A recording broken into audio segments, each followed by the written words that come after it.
کہ مولا ایک جاہل آدمی مولا کے سامنے مولا کی دیر کھڑے رہیں گے، اس کو 40 دفعہ سجدہ کریں گے تو سمجھائیں گے. تو اس کی تھوڑی روشنی کر دیں. اور دوسرا یہ بس ایک سوال اور کل بھی آپ نے کیا تھا.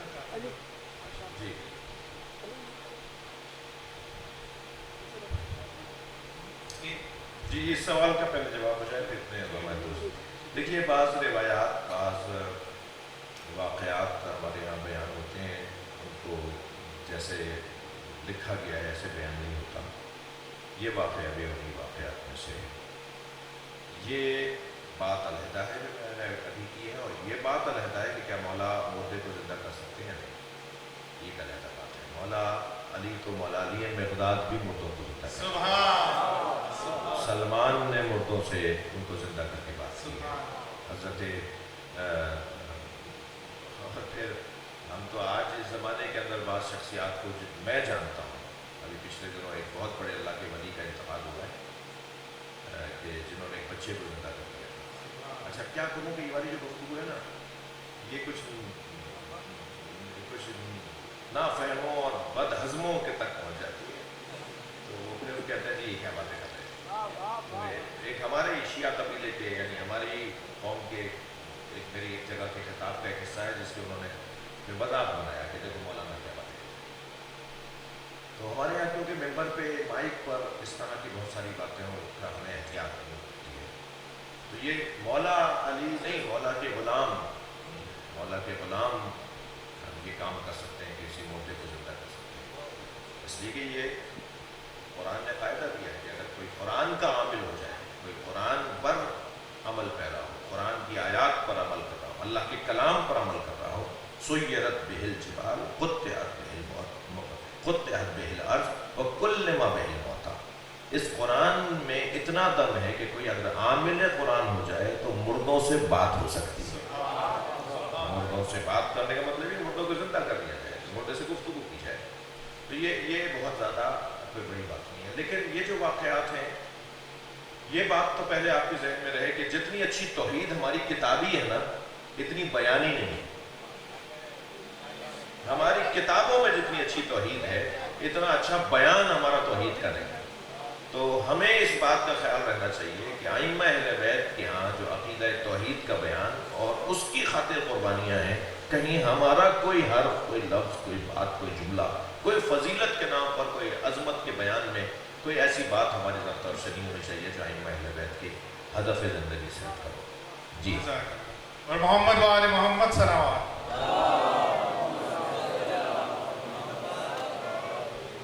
السلام علیکم. السلام. میرا سوال ہے کتب اربع کے بارے میں کہ جو کتب اربع ہیں ہمارے ماخذ ہیں، سورس جو جس سے سارے احکامات ہم لیتے ہیں، احادیث لیتے ہیں. لیکن کچھ اس کے کتب اربع کے علاوہ بھی بہت سی مشہور کتب ہیں، جیسے علامہ مجلسی بھی ہیں اور مستدرک اور شیخ الراوی، اور پھر نیچے آ گئے ہیں جو اتنے زیادہ معروف نام نہیں ہے لیکن ان کا قد بہت بلند ہے، اللہ فیض کاشانی اور وغیرہ. تو اس میں آپ کچھ رہنمائی فرمائیے گا کہ ہم مطلب جو جس طرح سے آئے ستہ مشہور ہے تو اسی طرح میں مطلب محبوب جو ہے ہمارا جو ریفرنس ہے کتب اربع پر. اور اسی سے ملتا ہوا بہت ہی کوئکلی اسی ضمن میں ایک کنٹینیوٹی میں ایک سوال ہے، وہ یہ کہ بعض دوستوں سے گفتگو کے دوران ان کا یہ آرگومنٹ ہوتا ہے کہ وہ جو ایک حدیث ہے کہ آپ علماء فقہاء کی طرف جو روایت احادیث کی طرف آپ رجوع کریں تو حدیث کی طرف کیوں نہ رجوع کریں، روایت کی طرف. تو آج راوی کہاں ملتے ہیں؟ مطلب راوی تو کئی سو سال یا 1500 1600 سال پہلے گزر چکے ہیں. تو اس سلسلے میں رہنمائی فرمائیے. پہلی بات ہے ہمارے ہاں جو کتابیں مضبوط بڑی کتابیں ہیں وہ کتب اربع. یہ جو 4 بڑی کتابیں ہیں، تہذیب، ملا حضرت الفقی، استبصار اور اصول کی پھر 2 کتابیں ہیں، اصول کافی اور فروع کافی. کافی کی پھر 2 قسمیں ہیں، اصول کافی اور فروع کافی. تو کافی، ملا حضرت الفقی، استبصار اور تہذیب، یہ 4 ہماری جو کتابیں ہیں یہ 400 کتابیں تھیں. اصول اربع 100 تھی. یعنی 400 میں سے 4 رہ گئی جو دریا میں بغداد میں بہائی گئیں، کتابوں لائبریریاں جلائی گئیں۔ پھر علامہ مجلسی علیہ الرحمہ نے بہت ساری احادیث کو دوبارہ سے ان کا حافظہ اور اس بنیاد پر انہیں دوبارہ سے محفوظ کیا۔ پھر شیخ عملی رحمۃ اللہ علیہ نے وسائل الشیعہ، پھر صاحب جواہر الکلام، یہ ہماری وہ احادیث کی بڑی کتابیں ہیں۔ اہل سنت کے یہاں وہ 6 بڑی کتابیں، ہمارے یہاں پہلے درجے کی 4 کتابیں ہیں، اور پھر اس 4 کتابوں کے بعد والی کتابیں جیسے جواہر الکلام ہے، جیسے وسائل الشیعہ ہے، پھر بہار ہے، بہار الانوار 110 جلدیں ہیں۔ اب اس کے اندر صرف فقہی اور احکام اور شرعی احکامات پر مشتمل احادیث ہی نہیں ہے، بلکہ اور فضائل کی احادیث بھی ہیں، اور معاشرتی اور سماجی اخلاقی مسائل سے متعلق بھی احادیث ہیں۔ تو ہمارے یہاں کی یہ جو ساری کتابیں ہیں، یہ کوئی 10 پہلے درجے کی کتابیں ہمارے یہاں ہیں، پھر دوسرے درجے کی، پھر تیسرے درجے کی کتابیں ہیں۔ ان کا کیونکہ حدیث کی کتابیں ہیں، اور حدیث کے راویوں کو سمجھنا، پھر اس کی متن کو سمجھنا، پھر اس کے مضمون کو سمجھنا، اس کے لیے فصاحت و بلاغت، اس کے لیے علم کلام، اس کے لیے علم فلسفہ، علم منطق کے اندر مہارت ضروری ہے، اور یہ کام ہر ایک کا ہے نہیں۔ جیسے میڈیکل کے شعبے میں، انجینئرنگ کے شعبے میں، اور ماہرانہ شعبوں کے اندر ہر ایک کا کام نہیں ہے، اسی شعبے کے ماہر کا کام ہے۔ اسی طرح تو وہ فقہا کے پاس کیونکہ ان کتابوں کی زینت ہوتی ہے، اور ان کے لیے یہ کتابیں مفید ہوتی ہیں، اس لیے عام عوام اور عام لوگوں تک اس کی دسترسی ہے۔ جہاں تک دوسرا سوال تھا آپ کا، وہ راویوں کے بارے میں کہ امام حسن عسکری علیہ السلام یا جعفر صادق علیہ السلام سے جو احادیث ہیں کہ جس میں حکم ہے کہ جب تمہارے سامنے کوئی نیا مسئلہ ہے، فَعَمَّ الْحَوَادِثُ الْوَاقِعَةُ فَارْجِعُوا فِيهَا إِلَىٰ رُوَاةِ أَحَادِيثِنَا، جب تمہارے سامنے نئے مسائل سامنے آئے تو ہمارے رواة احادیث کی طرف رجوع کرنا۔ تو رواة حدیث تو آپ نے جو سوال کیا، یہ ہاں تھوڑی سی رونگ ہے بات کہ راوی تو اس زمانے میں تھے، نہیں۔ آیت اللہ سیستانی آج راوی حدیث ہے، آیت اللہ خامنئی آج راوی حدیث ہے، آیت اللہ حافظ بشیر نجفی آج راوی حدیث ہے۔ یہ جو مرجع تقلید ہوتا ہے، یہ جو مجتہد ہوتا ہے، یہ جو مقلد ہوتا ہے، یہ راوی حدیث ہے۔ یعنی انہیں اجازت دیا ہے آیت اللہ خوئی نے، آیت اللہ خوئی کو آیت اللہ نائینی ہے، آیت اللہ نائینی کو آیت اللہ حائری ہے، آیت اللہ حائری کو مثلاً علامہ جو ہے وہ اصفہانی نے، مثلاً ان کو یہ جیسے شجرے ہوتے ہیں نا، ایسے حدیث کے بھی شجرے ہیں۔ وہ کہتے ہیں جی میں نے ان سے لی حدیث لی، انہوں نے ان سے لی، انہوں نے ان سے لی، انہوں نے ان سے لی، انہوں نے ان سے لی، یہاں تک کہتے ہیں ان رسول اللہ کہ مولا علی نے رسول اللہ سے لی۔ تو یہ آج ہمارے یہاں جو مراجع تقلید ہے، یہ راوی حدیث ہے۔ تو راوی حدیث کا مطلب یہ نہیں کہ ائمہ کے زمانے میں، یعنی ائمہ سے ظاہر ہے ائمہ کی جو 255 ہجری تک جو ہے وہ غیبت صغریٰ شروع ہوئی، پھر 365 میں غیبت کبریٰ شروع ہو گئی، تو 365 ہجری کے بعد کیا راوی ختم ہو گئے؟ نہیں۔ پھر وہ جو شیخ مفید راوی تھے، شیخ صدوق راوی تھے، پھر شیخ صدوق سے ہوتے ہوئے وہ جو حدیثوں کے شجرے بنتے ہیں، وہ جو آج مرجع مجتہد ہے وہ راوی حدیث ہے۔ تو حکم یہ ہے کہ ایسا جب تمہارے سامنے مسئلہ پیش آئے تو پھر ہمارے راوی حدیث کی طرف رجوع کرنا۔ کیوں بھائی راوی حدیث کی طرف؟ ہم خود کیوں نہیں حدیث کو سمجھ لیتے؟ بہت اچھا ہے، کیا ہی حسین منظر بنے گا کہ جی مثال کے طور پہ پورے پاکستان کے اندر اگر فرض کریں 4 کروڑ شیعہ ہیں تو 4 کروڑ میں 2.5 کروڑ جو ہے وہ راوی حدیث ہو جائے۔ منظر ہی کچھ اور ہوگا، منظر ہی کچھ اور ہوگا۔ یہ کہنا آسان ہے کہ ہم خود کیوں نہیں حدیث کو لے لیتے، ہمیں کیوں کسی مجتہد یا کسی راوی حدیث کی ضرورت ہے، یہ کہنا آسان ہے۔ اس کے لیے خون جگر نہیں، اس کے لیے صبر جمیل چاہیے، اس کے لیے حوصلہ چاہیے۔ کم سے کم 14 ورنہ 24 امور 24 علوم میں پی ایچ ڈی ہوتا ہے مجتہد۔ ہمارے یہاں 2 P H D holder, double doctor اگر کوئی ہو، ڈبل پی ایچ ڈی اگر ہو تو اس سے پوچھے کہ اس نے کیا کیا ہے، جتنی محنت کی اس نے۔ 14 سے 24 موضوعات کے اندر وہ پی ایچ ڈی ہوتا ہے، ماہر ہوتا ہے، ایکسپرٹ ہوتا ہے، تب جا کے وہ اس قابل ہوتا ہے کہ وہ قرآن اور حدیث کے جو رموز ہیں ان سے آشنا ہو سکے۔ میرا اور آپ کا کلام جوش کا اگر مصرع بچہ سمجھ لگے تو جوش تو ممبر سے اتر جائے. اور امام زمانہ اور امام جعفر صادق کی حدیث آپ سمجھ رہے ہیں, یعنی میں سمجھ رہا ہوں, تو اس کے لیے کچھ بیس چاہیے نا, علمی بیس چاہیے. جوش ملی آبادی نے ایک مصرے کے اوپر ایک بچے نے داد دے دی تو ممبر سے نہیں اترا ہے, کہنے میرے اگر مصرے بچے سمجھتے ہیں تو آئندہ میں پڑھوں گا ہی. اور امام جعفر صادق کی حدیث کو کہہ رہے ہیں کہ میں سمجھتا ہوں, مجھے کسی مجتہد کی ضرورت نہیں ہے. تو بھائی اس کے لیے بیس چاہیے, اس کے لیے قابلیت چاہیے. اچھا جتنی قابلیت بڑھے گی اتنا اچھا سمجھیں گے. تو یہ حقائق ہیں, بعض لوگوں کو یہ حقائق کڑوے لگتے ہیں, ان کی مرضی ہے, مگر فیصلے نہیں بدلیں گے, اصول نہیں بدلیں گے. مجھے بدلنا ہوگا, اصول نہیں بدلیں گے. جی صلوات پڑھیے. جی السلام علیکم, میرا نام سلیم حیدرآبادی ہے. میرے دو سورہ یوسف پہ دو جہتوں پہ میں آپ کی توجہ چاہوں گا کہ ایک تو قرآن پاک میں یہ ذکر ہوا جس میں ایگریکلچر سائنس کا ہے کہ جب انہوں نے خواب دیکھے تو آپ نے کہا کہ اپنے غلے کو جو ہے محفوظ کر لو, اور اس میں انہوں نے جو ترکیب یا جو فارمولہ بتایا جناب یوسف نے, وہ یہ بتایا کہ غلوں کو کے سٹوں کے اندر محفوظ اگر کر لو گے تو وہ تمہارے لیے خراب نہیں ہوں گے. تو آج کی ایگریکلچر سائنس نے یہ ثابت کیا کہ اگر غلے کو اس کے اپنے اصل سٹے کے اندر یا بالی کے اندر محفوظ کر لیں تو وہ خراب نہیں ہوں. تو ایک تو یہ سورہ یوسف کے جی چھلکے کے اندر, اور دوسرا ایک میں نے تفسیر پڑھ رہا تھا تو اس میں تھا کہ جو عام ہم لوگ سمجھتے ہیں کہ جو سانپ ہے وہ سانپ کو سنائی نہیں دیتا, وہ اس سے محروم ہے. جناب یوسف کو کنویں میں پھینکنے سے پہلے سانپ سنا کرتے تھے.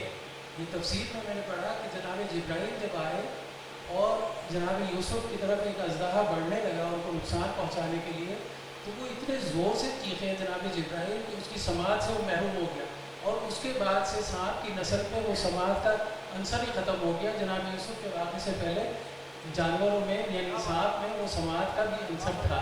آپ اس کی تصدیق فرمائیں. ایسے ہی ہے, ایسے ہی ہے. جو حضرت ایک صلوات پڑھیں, ایسا ہی ہے. حضرت یوسف کو جب کنویں میں پھینکا گیا تو اتفاق سے یہ وہی کنواں تھا جس میں سانپ زیادہ رہتے تھے. یعنی یہ بھائی جانتے تھے کہ یہ بھائی ہمارا, یعنی حضرت یعقوب کے بیٹے حضرت یوسف کے بھائی یہ جانتے تھے کہ ہم نے اگر یوسف کو یہاں پھینکا تو یا تو ڈوب کر مرے گا, وہ یہ بھی ساتھ چاہتے تھے, یا سانپ کھا جائیں گے اس کو.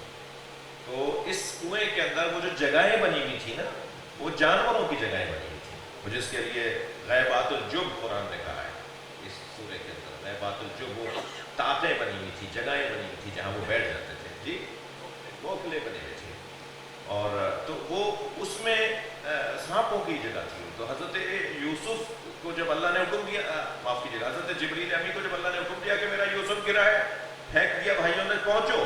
جیسے ہم نے ایک مجلس میں بیان کیا کہ 4 جگہ حضرت جبریل امین نے فرمایا کہ مجھے اللہ نے سرعت کے ساتھ جلدی پہنچنے کا حکم دیا, اور میں یوسف کے کنویں میں پھینکتے ہوئے جتنی سرعت سے پہنچا ہوں ان 4 جگہوں میں سے ایک جگہ وہ تھی, مگر مجھے اتنی دیر ہو گئی تھی کہ یوسف کی پنڈلیاں پانی میں چلی گئی.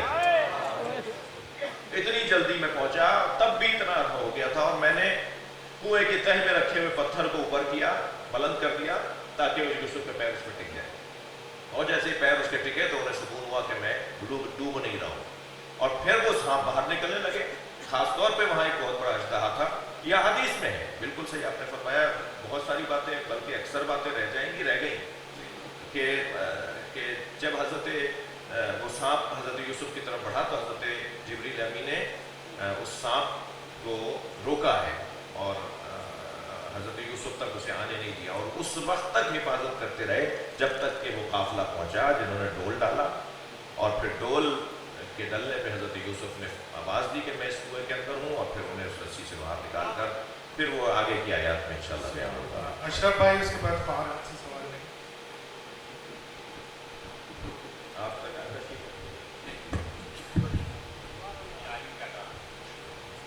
ابھی آپ کو میں نے پیچھے جو سنی اسلام نے جناب ابراہیم علیہ السلام کا پورا واقعہ بیان کیا ہے کہ میں آگ میں ڈالا گیا. جب تخارا بہت مطمئن تھے, اور جبرائیل امین بھی آئے تو انہیں منع کر دیا آپ قلبے سے کیوں نہیں کھا قربان کے حوالے سے. لیکن جب جناب اسماعیل کو وہ قربان کرنے لگے تو اپنی آنکھ پر پٹی مار یہاں حوصلہ بنا لیا. انسان کی 4 قسمیں ہیں. حضرت ابراہیم ان 4 قسموں میں سب سے اعلیٰ قسم کے انسان تھے. انسان نما، انسان کامل، انسان اکمل. انسان نما اسے کہتے ہیں جو جس کا نفس مسبلہ یا نفس امارہ ہو چکا. انسان نما دکھائی تو دے گا انسان، مگر حقیقت میں انسان نہیں. جسے مولا علی نے فرمایا ہے چلتی پھرتی میتیں، جسے مولا کی زبان میں مردہ کہا گیا ہے. جی فرماتے ہیں کچھ جنازے لیٹے ہوئے ہوتے ہیں، کچھ چلتے پھرتے جنازے ہوتے ہیں. تو لیٹے ہوئے جنازے تو سمجھ میں آتے ہیں، لیکن چلتے پھرتے جنازے مولا علی فرما رہے ہیں جس کی فطرت، جس کا قلب سلیم نہ ہو، جس کی فطرت سالم نہ ہو، وہ چلتے پھرتی ایک میت ہے. تو وہ انسان نما، جس کو میں اگر اپنی زبان میں، کچھ زمیندار لوگ بھی بیٹھے ہوئے ہیں، جب فصل تیار ہو جاتی ہے تو زمیندار لکڑی پر قمیص چڑھا کر اسے کھیت میں گاڑ دیتا ہے. جانور سمجھتے ہیں کہ انسان کھڑا ہے. تو ہمارے معاشرے میں بھی مولا علی فرما رہے ہیں کچھ لوگ چلتے پھرتے نظر آتے ہیں، لوگ سمجھتے ہیں انسان جا رہا ہے، جبکہ وہ کبھی کوئی بندر ہوتا ہے، کبھی کوئی ہاتھی ہوتا ہے، کبھی کوئی سانپ ہوتا ہے. تو انسان نما لوگ. پھر ہے انسان کی کسوٹی کیا ہے؟ جس کا نفس لوامہ زندہ ہو، ملامت کرنے والا نفس زندہ. مگر یہ دو انسان جو ہیں یہ ہمارے معاشرے میں عام ہمیں ملیں گے. ہم میں سے ہی ہوں، بھی انہی میں سے ہیں، نفس لوامہ والے خاص طور پر. لیکن ایک انسان کامل، اور پھر سب سے بڑا انسان، جس سے بڑا انسان کوئی نہیں ہے، جو اللہ اور اس کے درمیان کوئی فاصلہ نہیں ہوتا، وہ انسان اکمل ہے. جس کے اور اللہ کے درمیان فاصلہ ختم ہو جاتا ہے وہ ہے انسان اکمل. وہ ہے نبی مکرم، وہ ہے مولا علی، وہ ہے امام حسین. یہ انسان اکمل ہے. اگر میں لفظ بدل کے کہوں کہ حضرت سلمان فارسی انسان کامل ہے، نبی مکرم انسان اکمل ہے. حضرت مالک اشتر انسان کامل ہے، مولا علی انسان اکمل ہے. حضرت حبیب ابن مظاہر انسان کامل ہے، اور امام حسین انسان اکمل ہے. انسان اکمل کی ایک صفت ہے، میں نے جواب لمبا کر دیا. انسان اکمل کی ایک صفت یہ ہے، انسان اکمل کیونکہ انسانوں میں سب سے بڑا انسان ہوتا ہے، اور بعد از خدا اگر کسی کا وجود ہوتا ہے تو وہ انسان اکمل کا وجود ہوتا ہے. تو وہ کیونکہ سب سے بڑا انسان ہوتا ہے تو اس کا دل بھی سب سے زیادہ نرم ہوتا ہے. اور جس کا دل نرم ہوتا ہے، رونا اور احساسات کا اظہار یہ اس کے وجود کا حصہ ہوتا ہے. لہذا امام حسین علیہ السلام اور حضرت ابراہیم کی قربانی کو جو جوڑا گیا ہے وہ اسی وجہ سے تو جوڑا گیا ہے کہ وہ انسان اکمل ابراہیم علیہ السلام جو آنکھوں پہ پٹی باندھ رہے ہیں اور ایک اسماعیل ذبح کر رہے ہیں، تو قرآن نے اسے فدیناہ بذبح عظیم اور ذبیح اللہ کہہ کر یاد کیا ہے. ادھر کربلا میں 18 اسماعیلوں کو حسین ذبح کر رہے ہیں، اور کربلا کے میدان میں امام حسین کی آنکھوں میں آنسو تھے، باقاعدہ گریہ تھا امام کا. نبی مکرم گریہ پر بات کسی حد تک ہوئی ہے. جب حضرت ابراہیم کی رحلت ہوئی، ان کے بیٹے حضرت ابراہیم کی رحلت ہوئی، ان کے فرزند حضرت ابراہیم کی رحلت ہوئی، تو نبی مکرم مسلسل رو رہے تھے. تو ایک صحابی نے اور پھر ایک زوجہ نے ان سے کہا کہ یا رسول اللہ، بہت کم سن بچہ ہے، کوئی زیادہ عمر نہیں تھی ان کی، آپ ایسے رو رہے ہیں. حضرت نے فرمایا کہ ما هذه البکاء بکاء الفصیحہ بل البکاء الرحمہ. یہ میرا بے صبری کا گریہ نہیں ہے، یہ میرا رحمت کا گریہ ہے. میرے اندر جو اللہ نے رحمت رکھی ہے، میرے اندر جو رافت رکھی ہے، میرے اندر جو پیار رکھا ہے، انسان کامل سب سے زیادہ دل اس کا نرم ہوتا ہے، سب سے زیادہ مہربان ہوتا ہے. جو سب سے زیادہ مہربان ہوگا، مہربانی کا تقاضا ہے کہ وہ اثر لے، مہربانی کا تقاضا ہے کہ وہ کرناک منظروں کو دیکھ کر اس کے اوپر اثر ہو اس کا. لہذا حضرت ابراہیم کیونکہ انسان اکمل تھے، اور انسان اکمل کا دل نرم ہوتا ہے، اس لیے آنکھوں کو پٹی. قرآن سے لیں گے جی. میرے 2 سوال ہیں. پہلا یہ کہ سورہ مائدہ کی آیت نمبر 31 جو برمادی سماعت کی تفسیر میں نے پڑھی ہے، اس میں کچھ اس طرح سے ہے کہ جو ہابیل اور قابیل کا واقعہ ہوا تھا تو حضرت آدم علیہ السلام حج کی ادائیگی کے لیے موقع گئے، یہ اس میں لکھا ہو. آپ کی رہنمائی چاہیے کہ ہم نے اب تک تو ہی حضرت ابراہیم علیہ السلام کے بعد سے مناسب حج کا جو سلسلہ ہے وہ سنا ہے. دوسرا میرا سوال یہ ہے کہ حضرت یعقوب اور حضرت یوسف علیہ السلام دونوں کے پاس ایک وقت میں نبوت موجود تھی. حضرت یعقوب اور حضرت یوسف کے پاس دونوں کے پاس ایک وقت میں نبوت نہیں تھی. حضرت یعقوب